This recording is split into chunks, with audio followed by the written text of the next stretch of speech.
Buenos días a todos los presentes, que el Señor los bendiga. Hoy hay electricidad en el ambiente. ¿Sabe usted que usted ha nacido para pelear? Pero no para pelear con sus hermanos, ni para pelear con la gente. No tenemos lucha contra carne y sangre, dice la Biblia. No tenemos lucha contra personas. Tenemos una lucha espiritual. Y hoy día el enemigo está cayendo como un rayo de las alturas porque Dios está con su pueblo. Y siempre ha estado con su pueblo y siempre estará con su pueblo. El tema es, ¿somos el pueblo de Dios o no somos el pueblo de Dios? Si somos el pueblo de Dios, estaremos en victoria. Y una victoria que estará muy por encima de todo lo que pensamos e imaginamos. En el Nuevo Testamento, la palabra de Dios define qué es la fe. Dice en Hebreos 11:1, es pues la fe, la certeza de lo que se espera, la convicción de lo que no se ve. ¿Cómo es la convicción de lo que no se ve? ¿Cómo es la certeza de lo que se espera? Cuando usted pide a Dios conforme a la voluntad de Dios, usted de seguro va a tener una respuesta positiva. Si usted le dice, Señor, resulta que yo vivo en una casa alquilada, tengo problemas para pagar la renta, pero quisiera tener un Mercedes-Benz. ¿Qué tal, Señor, si me das un Mercedes-Benz? ¿Usted cree que Dios le haría ese daño a usted? Porque los que trabajan en mecánica saben que mantener un carro de esos cuesta la vida, ¿verdad? Entonces Dios no lo castigaría a usted con eso. Dios nos dará lo que nosotros necesitamos, no lo que nosotros queremos. Y si le pedimos lo que necesitamos, Dios nos va a dar. Por eso dice, ni se preocupen si yo alimento a las aves del campo. Pero a veces caemos en ese afán y perdemos la fe en que Dios sustenta nuestras vidas. Hermanos y hermanas, Dios es el proveedor de su pueblo. Y es más, dice que Dios hace que salga el sol sobre buenos y malos. Aún la gente que no conoce a Dios tiene la bendición de Dios. Así es que usted y yo debemos entender que convencerse de lo que no se ve es nuestra forma de vivir. Por ejemplo, usted no está preocupado de que mañana va a haber comida en su casa. Puede ser que en este momento no tenga un centavo, pero usted sabe que Dios va a poner esa comida. Y usted está tranquilo. Y usted está en calma porque tiene un Dios todopoderoso que siempre cumple sus promesas. Tener fe es confiar, descansar en el poder de Dios y en la autoridad de Él. Aunque hay gente que confía y descansa en objetos o en personas que han muerto, y aún hay otros que confían en personas que todavía están vivas. Pero ni esos objetos ni esas personas muertas o vivas podrán responderle a sus peticiones o podrán darle gusto con esas peticiones, porque esos objetos y esas personas solamente tienen la autoridad que las personas que creen en ellos les han dado. Es decir, no tienen una autoridad en sí, solamente la autoridad que le da el que cree en él. Por ejemplo, el Ecuador tiene problemas para elegir presidentes. ¿O no? No, yo creo que pienso yo nomás así. ¿Por qué siempre que elegimos un presidente nos va mal? Pero no les estoy hablando nomás de los últimos.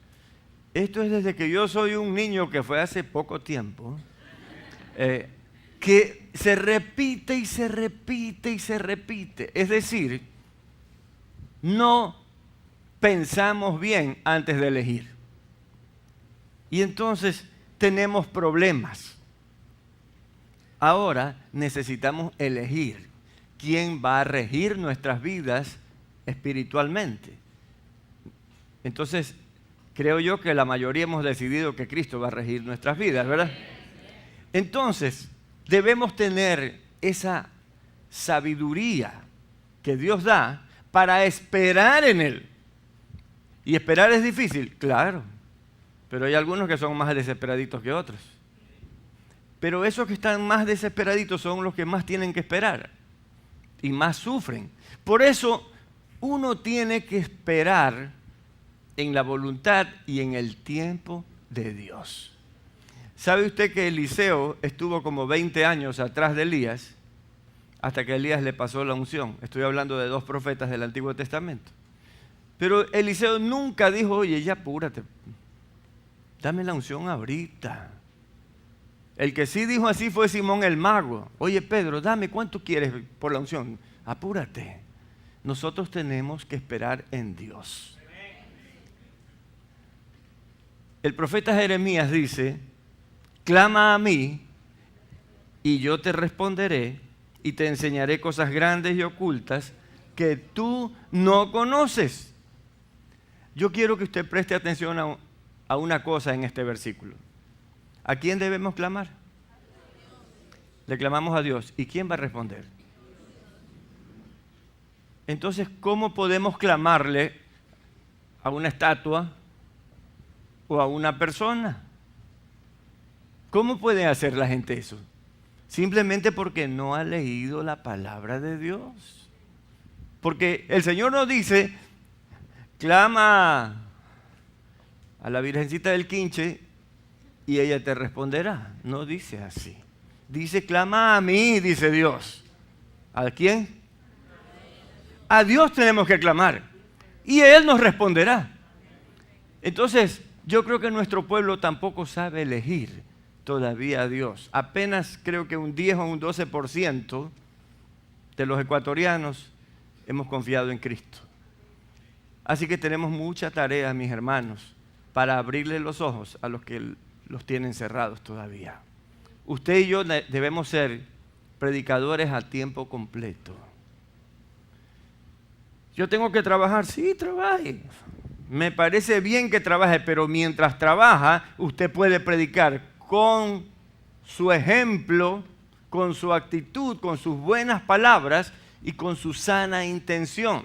Siempre eso dirá más que muchas palabras.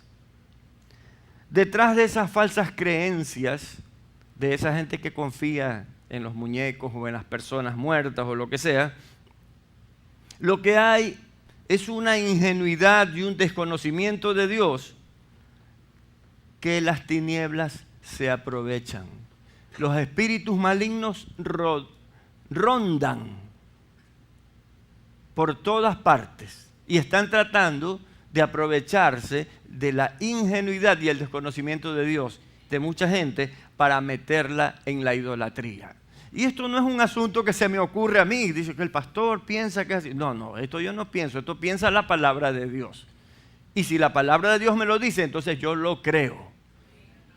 Y lo creo irrestrictamente. No que lo creo por un tiempo, es lo que dice Dios. Mire usted lo que dice la primera epístola a Timoteo, capítulo 4, versículo 1, dice, pero el Espíritu, o sea, el Espíritu Santo dice claramente que en los postreros tiempos, o sea, en los últimos tiempos, algunos apostatarán de la fe. ¿Escuchando a quién? A espíritus engañadores. ¿Los pueden ver?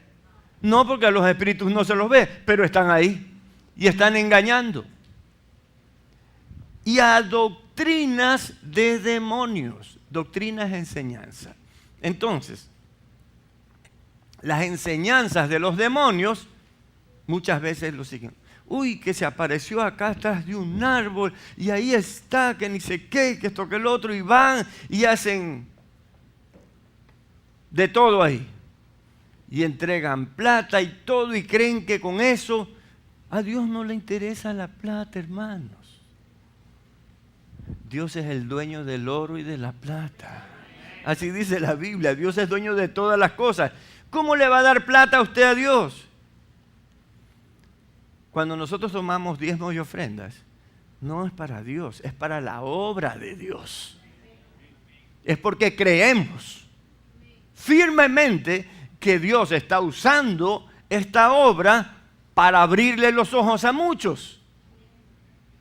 Y esta obra, que no está en un barrio especial de esta ciudad, ni que tiene millonarios en su congregación. Bueno, algunos sí. Algunos son millonarios en la fe. ¿Verdad? Pero sin embargo, en nuestras lanas, como dice la gente del mundo, hemos podido multiplicar esta iglesia por 3 más. Es decir, hay 4 altos refugios en el Ecuador para la gloria de Dios.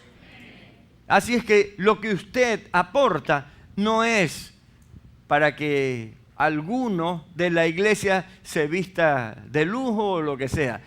Nosotros usamos el dinero de Dios para la obra de Dios. Y eso por años ha sido cuidado con absoluta honestidad, al punto de que nunca nos ha faltado para pagar la luz, ni el aire acondicionado del que disfrutamos, ni ninguna de las necesidades básicas que tiene este lugar. Así que no debemos dejarnos mover por espíritus engañadores ni por doctrinas de demonios. Las únicas enseñanzas que debemos tomar son las enseñanzas de Jesucristo. La doctrina de Jesucristo, eso es lo que vale. Y Jesucristo les dio esa doctrina a sus apóstoles y ellos escribieron el Nuevo Testamento. Y ahí está la enseñanza de Jesucristo. No debemos dejarnos mover por ninguna oferta que nos aparte de nuestra confianza y esperanza en el poder único y verdadero de Dios. Dios se ha revelado como Padre, Hijo y Espíritu Santo aquí en su santa palabra, y eso creemos. El Señor hace advertencia acerca de estos ídolos y estas cosas tan terribles. Miren lo que dice en Isaías 44:8. Dice: no temáis ni os amedrentéis. ¿No te lo hice oír desde la antigüedad y te lo dije? Luego vosotros sois mis testigos. No hay Dios sino yo, dice el Señor. ¿Cuántos dioses hay? Uno. Aquí el Señor está diciendo: no hay Dios sino yo. No hay fuerte. No conozco a ninguno. Por ahí andan unos con paraguas diciendo que hay varios dioses. Y hay otros que andan de 2 en 2 diciendo que van a ser dioses y que Dios les va a entregar un planeta para que ellos sean los dioses de esos planetas. Dios mío, ¿cómo se les pueden meter esos pensamientos? Dígame dónde dice aquí, en la palabra de Dios dice que Dios reina para siempre. Y que nosotros somos sus siervos para siempre. Aunque nos ama como hijos. Qué hermoso eso. El Señor es el Señor de la historia. Por eso dice: no se los dije desde la antigüedad, que no hay más Dios. Entonces, ¿por qué hay tantas religiones y por qué hay tantos dioses? Porque siguen a doctrinas de demonios. O sea, los demonios les meten pensamientos. Y déjeme decirle que el demonio le puede meter pensamientos a usted también. Porque no puede conocer nuestros pensamientos, pero puede meter pensamientos. Acuérdense que Judas traicionó a Jesús porque el demonio le metió el pensamiento de traicionar a Jesús. Que no permita usted jamás que el enemigo le quite su fe en Jesucristo. Él es el Rey. Dele un aplauso al Rey. ¿Qué le parece? Gloria a Dios.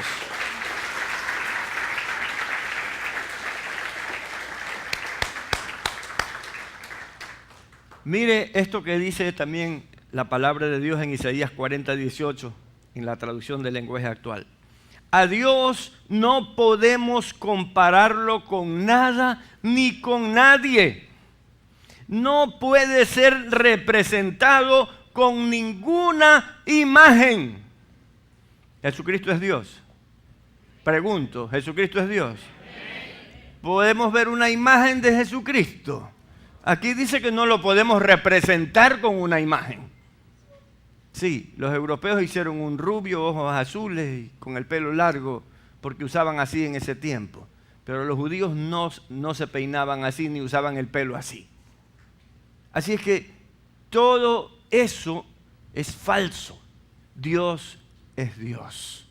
Y no podemos representarlo con ninguna imagen, porque ninguna imagen le calza a Él. Los escultores fabrican estatuas, los joyeros las recubren de oro y les ponen cadenitas de plata. Los que no tienen dinero buscan un palo que no se pudra y se lo llevan a un artesano. Pero por más hábil que sea, hace un ídolo que ni pararse puede.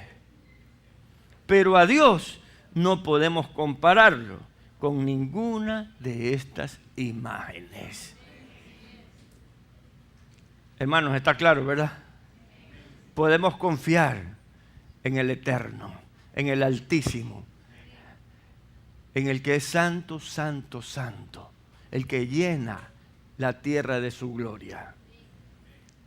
En la antigüedad, uno de los hombres de fe más extraordinarios fue el rey David.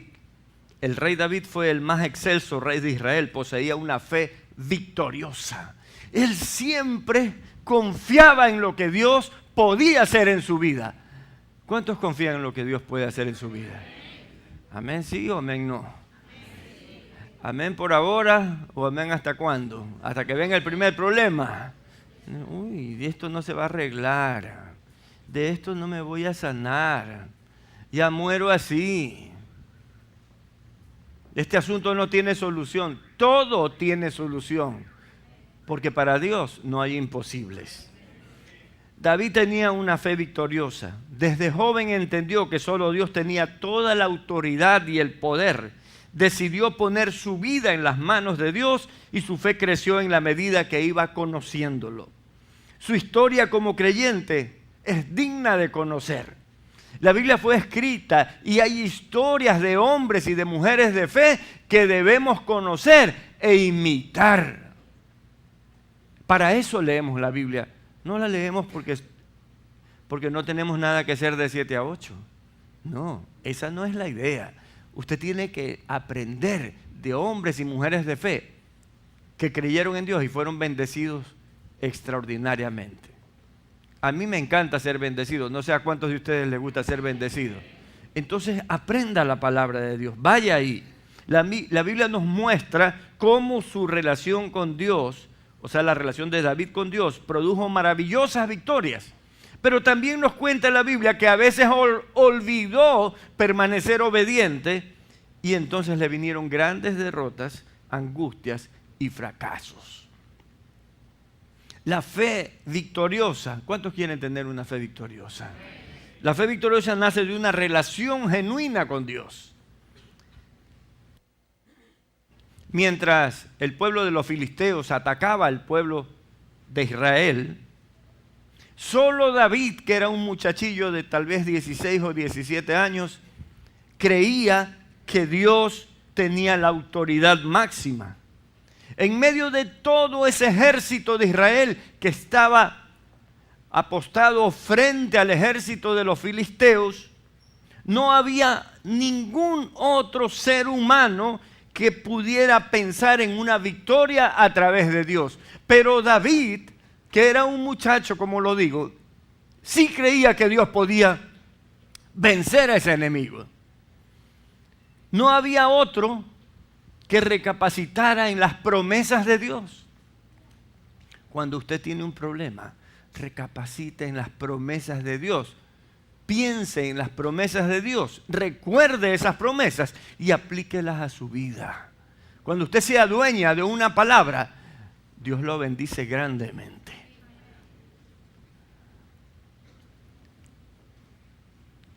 Dios le había hecho muchas promesas a Israel, su pueblo elegido. Pero ¿por qué ellos no entendían que había una victoria de parte de Dios?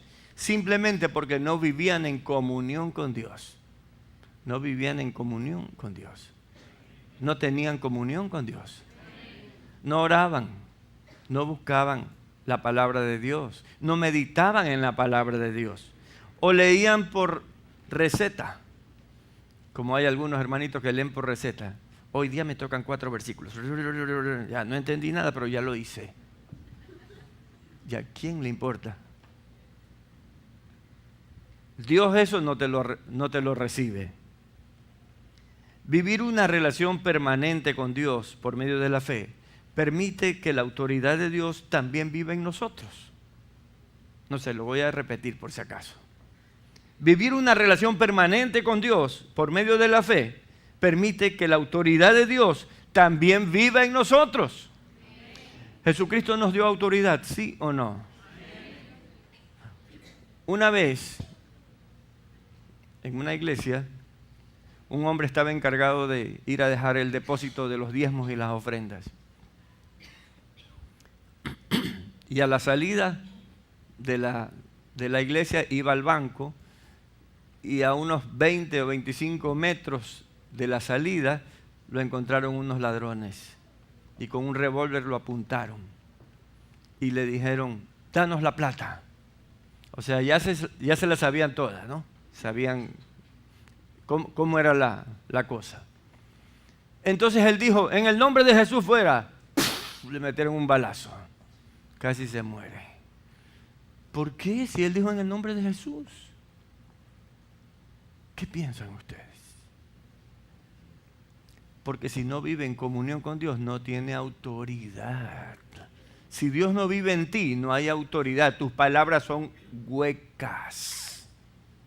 Entonces, si necesitas que se haga firme la promesa de Dios en ti, entonces tienes que vivir una comunión con Dios.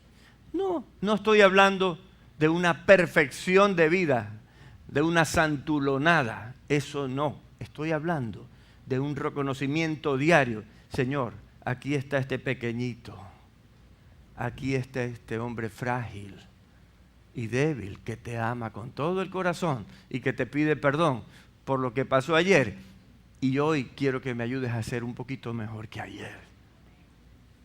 Y eso todos los días. Okay. Señor, mira cómo he llegado al punto de que ya casi estoy listo para subirme a una nube. Bueno, yo estoy casi en una nube. Estoy más alto que ustedes, miren, ya estoy en el aire. ¿No me ven las alas? Cómprense lentes. Hermanos, eso es basura. La fe, la comunión con Dios es un asunto real. No es algo por receta. El pastor Rick Warren, uno de los pastores que tiene una de las iglesias más grandes de Estados Unidos, dice: la autoridad que tenemos es directamente proporcional al grado en que Dios vive en nosotros. ¿Qué le parece eso? La autoridad que tenemos es directamente proporcional al grado en que Dios vive en nosotros. La palabra autoridad se le atribuye a quien hace que crezca y prospere algo. Hay una autoridad que es posicional.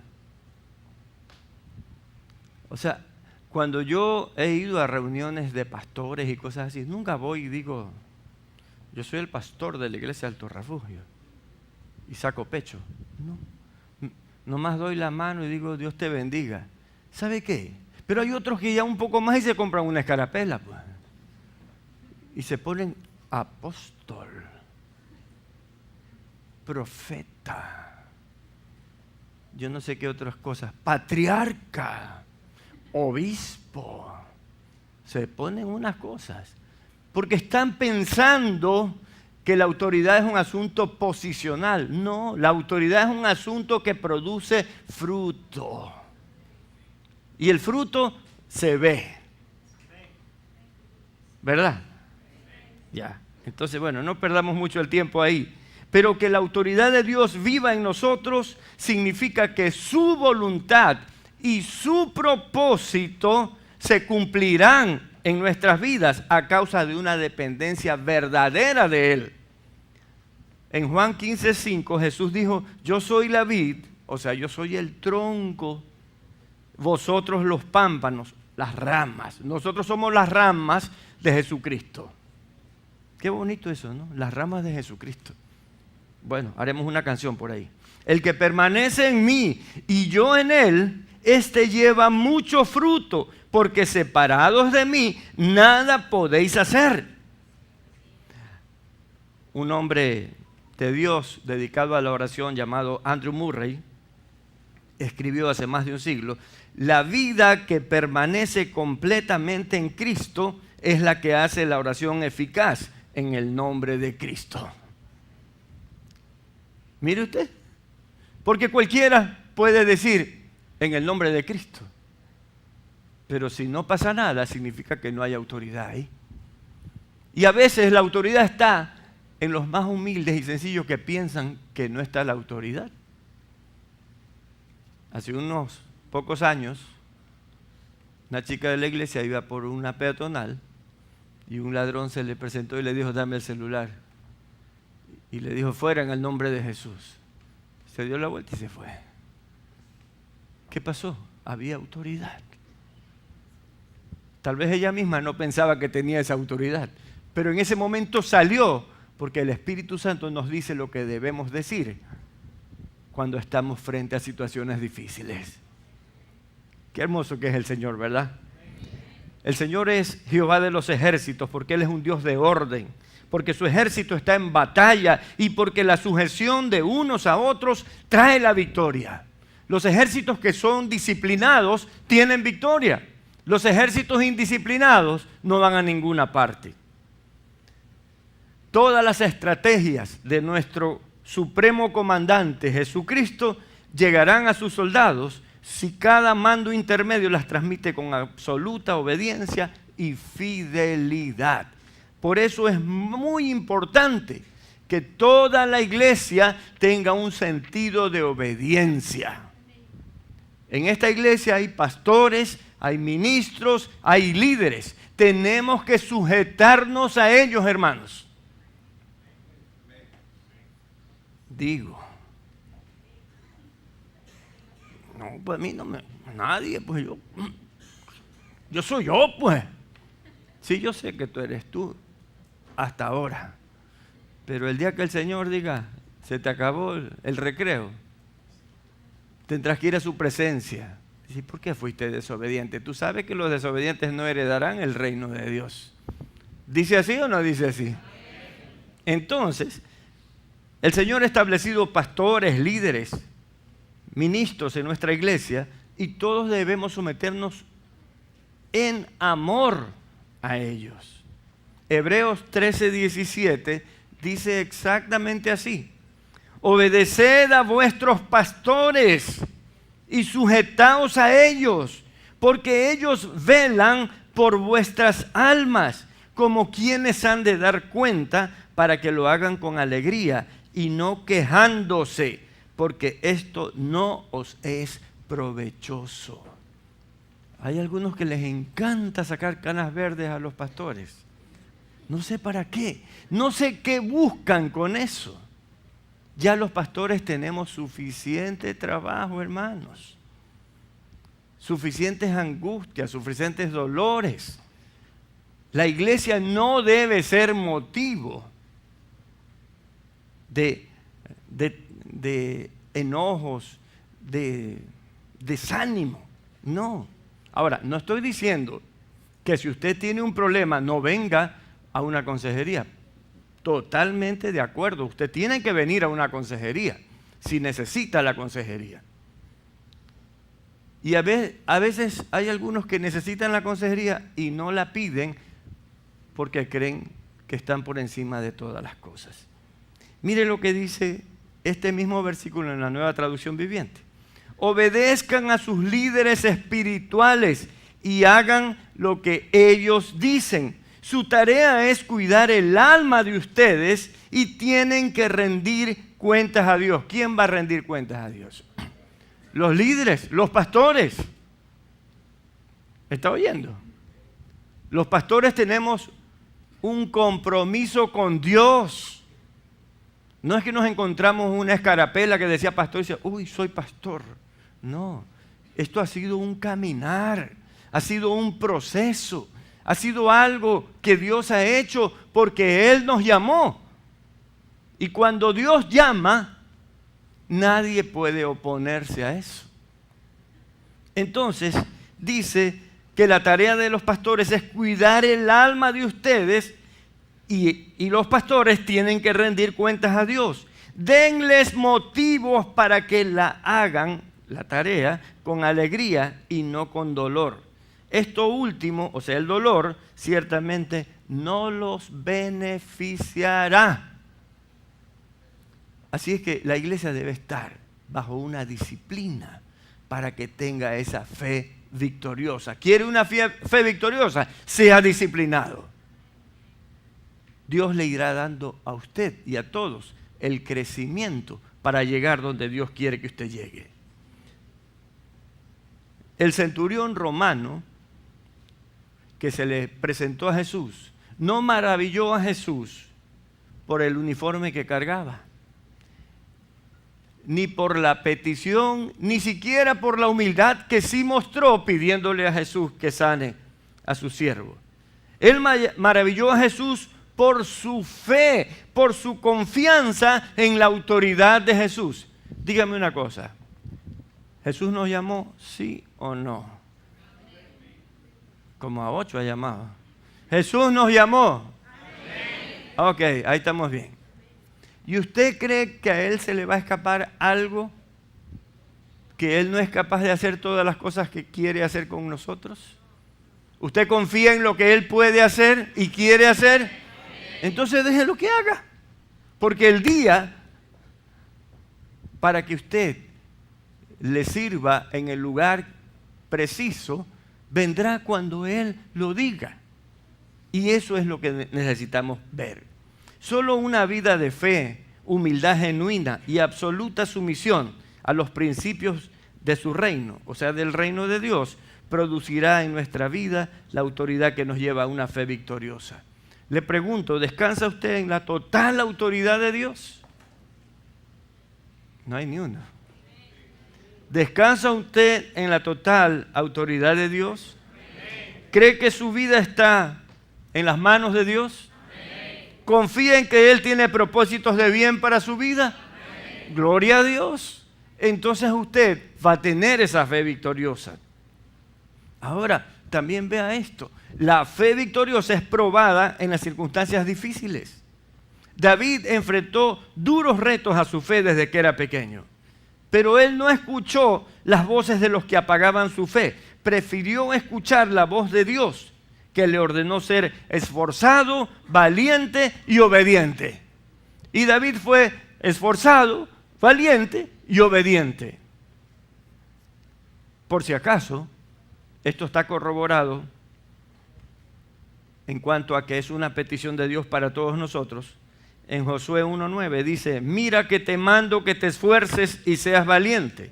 No temas ni desmayes porque Jehová tu Dios estará contigo en donde quiera que vayas. ¿Cuántos quieren esforzarse y ser valientes? ¿Sabe lo que es esforzarse? Es tener una actitud de fuerte, de conquistador, de obstinado para hacer la labor de Dios. No obstinado para ser necio en las cosas del mundo. No, sino más bien para hacer la obra de Dios. Habrá gente que a usted le diga, no me hables de ese Jesucristo, ya me han hablado. Y entonces ahí es donde usted tiene que ponerse como obstinado, pero sin faltarle a la otra persona, más bien lleno de amor. E intentar una vez más, porque es posible que esa pera está pendiendo de un hilo para caer a tierra. Porque a veces parece como que ese está difícil, pero ese es el que está más fácil. Nada más usted tiene que perseverar. La palabra esforzado la revisé en el hebreo y dice que es una actitud de ser fuerte, obstinado, conquistador, de permanecer seguro y de actuar valientemente. Ahora, el Señor le dijo, o David entendió que tenía que ser esforzado, valiente y obediente. Le voy a leer lo que dice Deuteronomio 28, 1, 2, con respecto a la obediencia. Acontecerá que si oyeres atentamente la voz de Jehová tu Dios, para guardar y poner por obra todos sus mandamientos que yo te prescribo hoy, también Jehová tu Dios te exaltará sobre las naciones de la tierra. ¿A quién va a exaltar Dios? No escucho. A los obedientes, a los que obedecen a Dios, Dios los va a exaltar sobre la tierra. Y vendrán sobre ti todas estas bendiciones y te alcanzarán si oyeres la voz de Jehová tu Dios. En muchas ocasiones, las pruebas de nuestra fe vienen por medio de aquellos que no ven un potencial en nuestra vida. Así pasó con David. Cuando el profeta Samuel fue enviado a ungir al nuevo rey de Israel a la casa de Isaí, el papá de David, el papá de David mostró a sus 7 hermanos, pero a David no lo mostró. David estaba en el campo. ¿Por qué no lo mostró? Porque el papá no pensaba que David era digno de ese galardón. Fíjese usted. Ha pasado, ¿verdad? Que a veces la gente dice, eres inútil. Los padres a veces dicen a los niños, eres un inútil. Y lo quiere marcar con eso. Pero ¿sabe una cosa? Nuestro Padre que está en el cielo tiene propósitos más grandes que se cumplirán. Llueve, truene o relampaguee.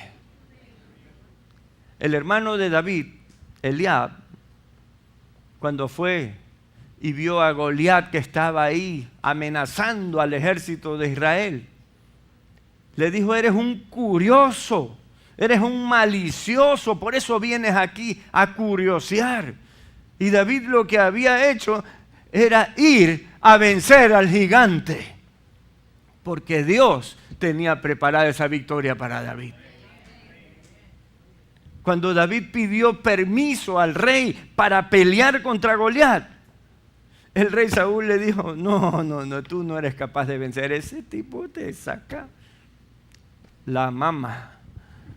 No. Tú no vas a poder. Y hasta el mismo Goliat cuando lo vio, dice que le tuvo en poco, dice la Biblia. Pero le voy a leer esa partecita que está en el primer libro de Samuel, capítulo 17, del 42 al 45. Dice, y cuando el filisteo miró y vio a David, le tuvo en poco porque era muchacho y rubio y de hermoso parecer. Entonces Goliat, que era un gigante, estaba con sus armas. Uy, me han traído una estrella de televisión para pelear. Porque así son rubios. Es que si no nacen rubios se los pintan en el pelo, pero igual son rubios. ¿Verdad? Así que Goliat dice, no, yo quiero uno que me haga carrera, no un muchachito de estos que me han traído. Y dijo el filisteo a David, ¿soy yo perro para que vengas a mí con palos? David estaba con un palito así, mirando al gigante. Ven a mí y daré tu carne a las aves del cielo y a las bestias del campo. Entonces dijo David al filisteo, tú vienes a mí con espada y lanza y jabalina, mas yo vengo a ti en el nombre de Jehová de los ejércitos, el Dios de los escuadrones de Israel, a quien tú has provocado. Pero usted imagínese, 2,60 m y David tal vez 1,60 por ahí. Se lo llevaba como con 1 metro. Y David lo frentea. ¿Cómo lo frentea? ¿Por qué lo frentea? Porque la fe de David estaba en alto. Él estaba convencido de lo que no se veía. Y lea usted la historia, porque no vamos a poder tener el tiempo para leerla, pero usted lea para que usted se dé cuenta cómo David enfrenta esto con una frialdad extraordinaria.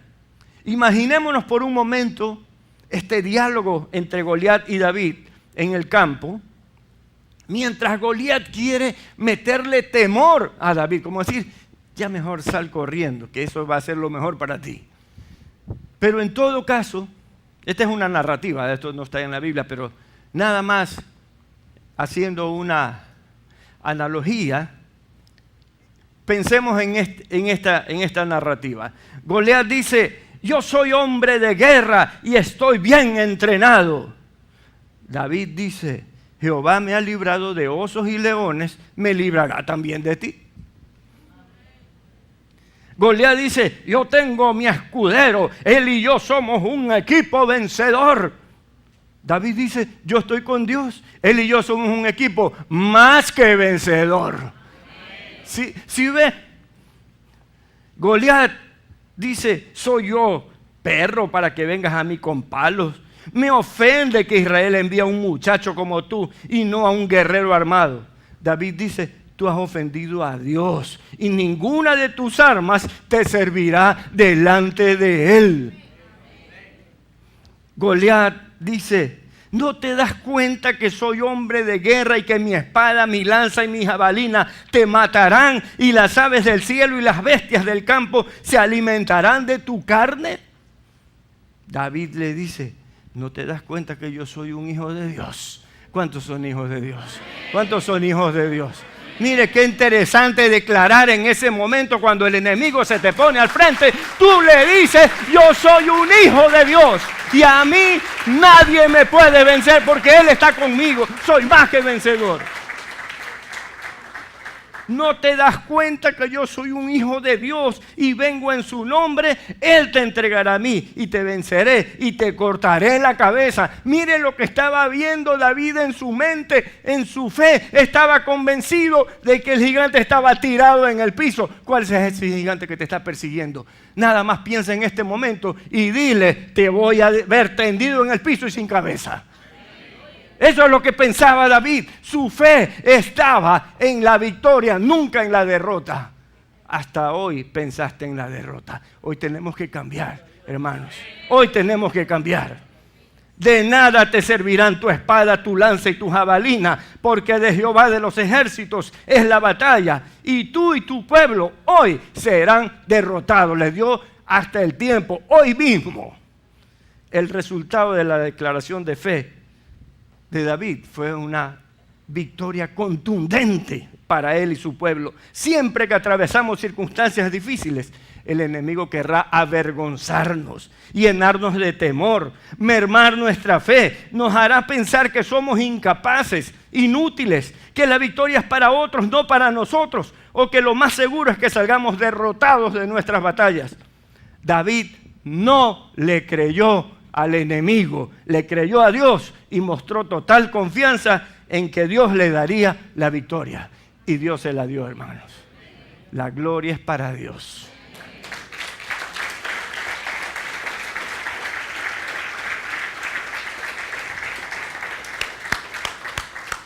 No cayó en la trampa del temor. El enemigo tenía todo para asustarlo. Era grandote, estaba armado. Él apenas andaba con un zurrón y una honda y un palito por ahí con el que movía las ovejas. Ese era todo lo que tenía David. Pero el otro no pudo convencerlo, porque sabe una cosa, la batalla se pierde aquí. El que no espera vencer, ya está vencido, dice un refrán. ¿Está usted listo para declarar su total confianza frente al problema que atraviesa? ¿Cuántos tienen un problema? Hoy día les decimos a esos problemas, te vamos a vencer. Te vamos a ver echado en el piso y sin cabeza. Porque Dios me dará la victoria. Estoy convencido de esa victoria. Yo tengo fe en Jesucristo. Él me ha dicho que soy más que vencedor. Y se acabó. Yo ya no hablo contigo porque tú estás perdido y vencido. ¿Está listo para creer que Dios pelea sus batallas? ¿Está listo para tomar su victoria? La fe victoriosa deja huellas en otros, hermanos. David dijo así en el primer libro de Samuel, capítulo 17, 47. Y sabrá, después de hablar con Goliat, dijo esto. Y sabrá toda esta congregación que Jehová nos salva con espada y con lanza. Porque de Jehová es la batalla y Él los entregará en nuestras manos. Hermanos, las armas de los seres humanos nunca garantizan nada. Las armas de Dios son la seguridad perfecta. Ahora, note también en este versículo el espíritu de cuerpo de David. Él no dice, porque de Jehová es la batalla y Él te entregará a mí. No dice así. Él os entregará en nuestras manos. ¿A nombre de quién estaba hablando? Él estaba hablando en el nombre de Dios, pero a nombre de su pueblo. El pueblo unido tiene la victoria. La iglesia unida tiene la victoria. David glorificaba a Dios en todos sus actos. Él ansiaba que todos descubrieran a Jehová de los ejércitos, el gran yo soy, y confiaran en Él. Un hombre o una mujer de fe quiere compartir su fe y su Dios con todos. Repito, un hombre o una mujer de fe quiere compartir su Dios y su fe con todos. En medio de una circunstancia adversa y difícil, David declara que todos sabrán que Dios es real y que las armas humanas no tienen poder cuando decide pelear, cuando Dios decide pelear contra los enemigos de su pueblo. Como David, muchos otros tuvieron fe victoriosa en la Biblia. Dios honró la fe de Daniel y varios reyes gobernaron bajo sus consejos, pues el Señor le dio una sabiduría sin igual a Daniel. Los amigos de Daniel, Sadrach, Mesach y Abed-nego, también confiaron en Dios y fueron librados del horno de fuego. Pedro y Juan, discípulos de Jesús, por su fe victoriosa, fueron librados de la cárcel por un ángel. Mire lo que Dios hace. Si Dios va a mandar un ángel. Ay, pastor, pero ya eso está medio así como... Hermanos, he oído muchos testimonios de gente que entra a una sala de operación y se le acerca a alguien que nunca estuvo entre las enfermeras ni los médicos y le dijo, todo va a salir tranquilo, quédate en paz. Más o menos para generalizar, ese es el detalle. Pero después dicen, oye, que ando buscando una señorita que estaba como de blanco, que tenía unos ojos así, que esto, que el otro, que era bien alta. Dice, no, aquí nadie es alto, aquí todos somos de 1,55, dicen las enfermeras. ¿Ah? Y entonces, ¿dónde estaba esa persona? ¿Quién es esa persona? Dios manda un ángel. Dios manda un ángel, pero lo manda en el momento preciso. Hermanos, los ángeles nos sirven a nosotros, ellos nos guardan. El ángel de Jehová acampa alrededor de los que le temen y los defiende, dice la palabra. Gloria a Dios, gloria a Dios. Gracias, Señor. Gracias, Señor. Los cantantes del momento, Pablo y Silas, por su fe victoriosa, también fueron desatados de sus cadenas y luego liberados. Pablo y Silas se pusieron a cantar en la cárcel, estaban golpeados, azotados, sangrando, con los pies en el cepo y todo, atados de cadenas, y estaban cantando, con mi Dios yo saltaré los muros. ¿Sabe qué? Ellos no veían lo que les estaba pasando, estaban viendo lo que les iba a pasar. Estaban viendo el final de la película, no se estaban quedando en la introducción. El que siempre pierde es el diablo, hermanos. El que gana es el Señor. Y por eso le damos gloria a Él. Y solo a Él.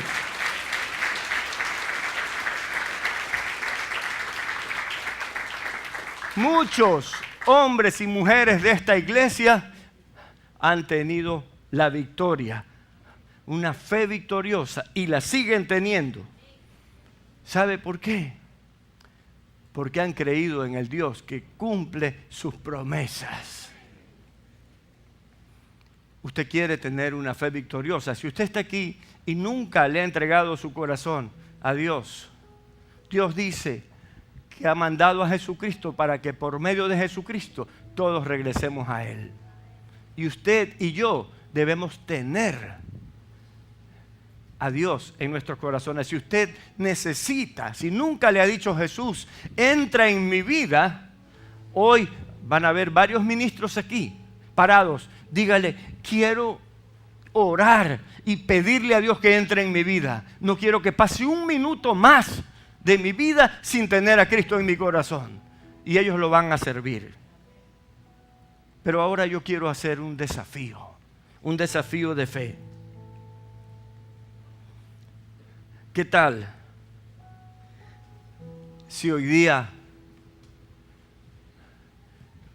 tomamos la victoria contra ese enemigo que nos ha estado haciendo daño por años, o por meses, o por días, o lo que sea? Yo no sé la historia de cada uno, pero a veces hay cosas que nos parecen que no se van a resolver.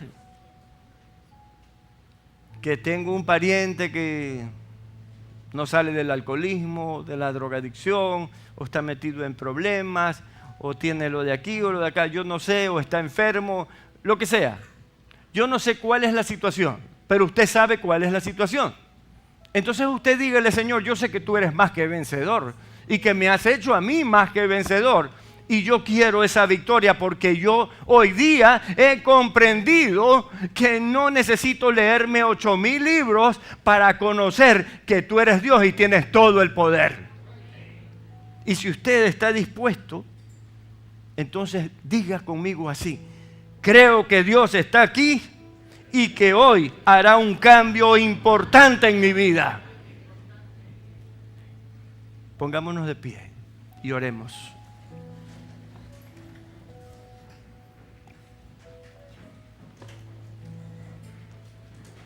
Padre, gracias por esta mañana eléctrica, hermosa, vibrante, porque tu presencia, Señor, está de una manera poderosa en esta mañana. Y hoy día queremos ver a nuestros enemigos tirados en el piso y sin cabeza. Señor, que esos problemas nunca más regresen a nuestras vidas, porque tú hoy día nos has dado la certeza de lo que se espera, la convicción de lo que no se ve. Hoy día tú has derramado fe sobre tu pueblo, Señor. Y esta será una iglesia victoriosa, Señor, porque ha puesto su fe en ti. Y, Señor, tú ensancharás estas estacas más allá de lo que nosotros podemos imaginarnos, Señor. Tú harás de esta una iglesia tuya, Señor, una iglesia legítima, una iglesia auténtica, una iglesia ícono, que en esta ciudad se sepa que aquí al único que honramos es a Jesucristo el Señor, y que en ti hemos descansado y confiado, Señor. Hoy día, en el nombre de Jesús, le damos de baja a nuestros problemas, Señor, y los tiramos al piso y les cortamos la cabeza para que nunca más se levanten, porque tú nos has dado una fe victoriosa, Señor, que mueve montañas, una fe victoriosa que no se detiene ante nada, porque en cualquier lugar donde estemos, tú estarás cuidando de nosotros. Y aunque vengan tempestades, Señor, y aunque vengan terremotos, y aunque pase lo que pase, siempre estaremos seguros de que tu mano está con nosotros y nada podrá apartarnos de ti, Señor, porque tú ya lo dijiste y ha sido hecho. Gloria a ti, Señor, en el nombre de Jesús. Amén y amén.